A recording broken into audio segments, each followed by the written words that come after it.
1858 उड़ीसा का पुरी इलाका मुगल सेना जगन्नाथ मंदिर को तोड़ने के इरादे से आगे बढ़ रही थी। घोड़े सर पर दौड़ रहे थे, तलवारें चमक रही थी, लेकिन जैसे ही सेना मुख्य गर्भगृह की ओर बढ़ी, एक अजीब सा तूफान उठा। सूरज की रोशनी अचानक गायब हो गई और चारों ओर अंधकार छा गया। फिर सैनिकों ने देखा कि मंदिर के अंदर से तेज रोशनी आ रही है और रोशनी के साथ एक भयानक और डरावनी चीज उनके पास आ रही है।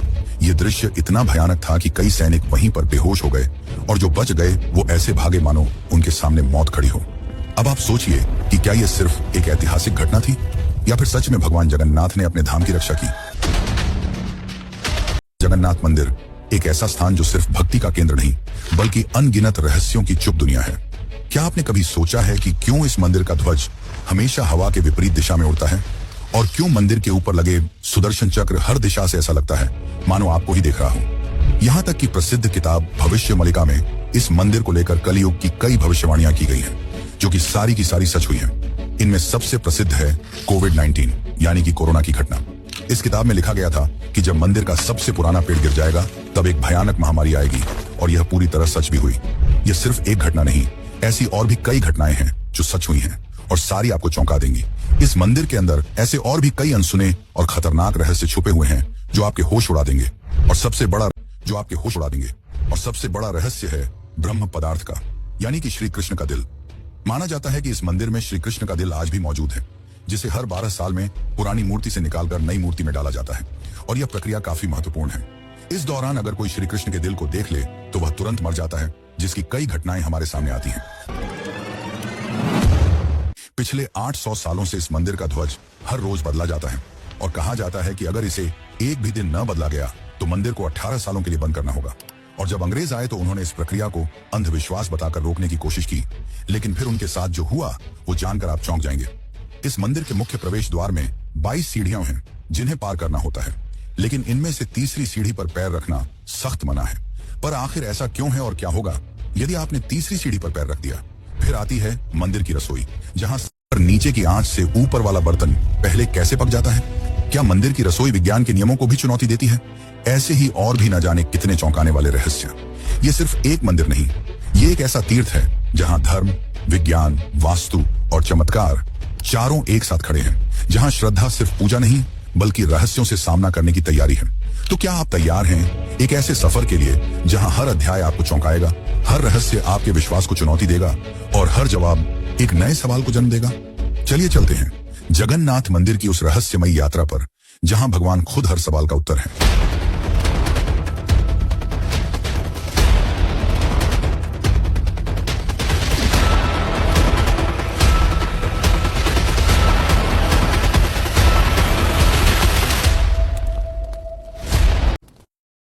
जून 2015 रात को घड़ी में 12 बजते ही पूरी शहर की बिजली काट दी गई।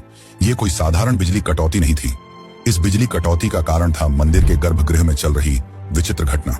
मंदिर के मुख्य पुजारी इस अंधेरी रात में अपनी आंखों पर पट्टी बांधे और हाथ में एक मोटा दस्ताना पहने हुए अपने हाथों पर एक दिव्य पदार्थ लेकर भगवान की मूर्ति की ओर बढ़ रहे थे। ये कुछ और नहीं, श्री कृष्ण का दिल था, जिसे ब्रह्म पदार्थ भी कहा जाता है।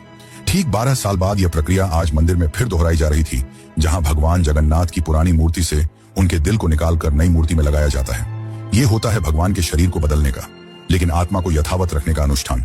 माना जाता है कि यह मंदिर दुनिया का एकमात्र मंदिर है जहां भगवान आज भी जीवित रूप में बसते हैं, और जब उनका शरीर पुराना हो जाता है तो ठीक उसी तरह नया शरीर दिया जाता है, जैसे कोई आत्मा नया जन्म लेती है।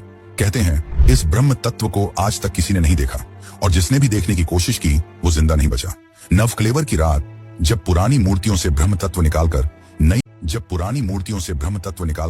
नई मूर्तियों में डाला जाता है, पुरी में कर्फ्यू जैसा माहौल बना दिया जाता है।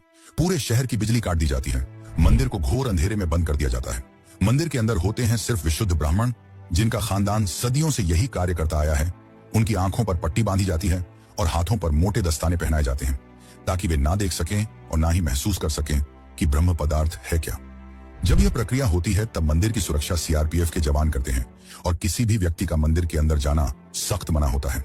जब 2015 में यह अनुष्ठान हुआ था तब एक पांडे ने उस ब्रह्म तत्व को हाथ लगा दिया था, जिसके बाद वह तुरंत ही बेहोश हो गया, और जब आंख खुली तो वह मानसिक रूप से पूरी तरह अस्थिर हो गया था। तो सवाल उठता है, ब्रह्म तत्व आखिर है क्या? क्या यह कोई दिव्य ऊर्जा है? क्या यह सिर्फ विश्वास है, या सच में कोई ऐसा अविनाशी पदार्थ मौजूद है जो युगों से युगों तक जीवित है। माना जाता है कि यह ब्रह्म पदार्थ काफी ज्यादा शक्तिशाली है, जिससे लगातार दिव्य ऊर्जा निकलती रहती है और हमेशा हल्का सा कंपन महसूस होता रहता है। प्रसिद्ध इंडियन आर्कियोलॉजिस्ट प्रवीण मोहन के हिसाब से श्री कृष्ण सिर्फ एक इंसान नहीं बल्कि एक सुप्रीम बीइंग थे। उनके मुताबिक ब्रह्म पदार्थ, जिसे कृष्ण का दिल भी कहा जाता है, वह असल में एक आर्क रिएक्टर है, यानी कि एक ऐसा डिवाइस जो भयंकर स्तर की ऊर्जा उत्पन्न करता है। उन्होंने यह तक बताया कि क्यों जगन्नाथ की मूर्तियों को लकड़ी से बनाया जाता है। उनके अनुसार लकड़ी बिजली को कंडक्ट नहीं करती, जिस साल में मूर्तियों को बदलना पड़ता है।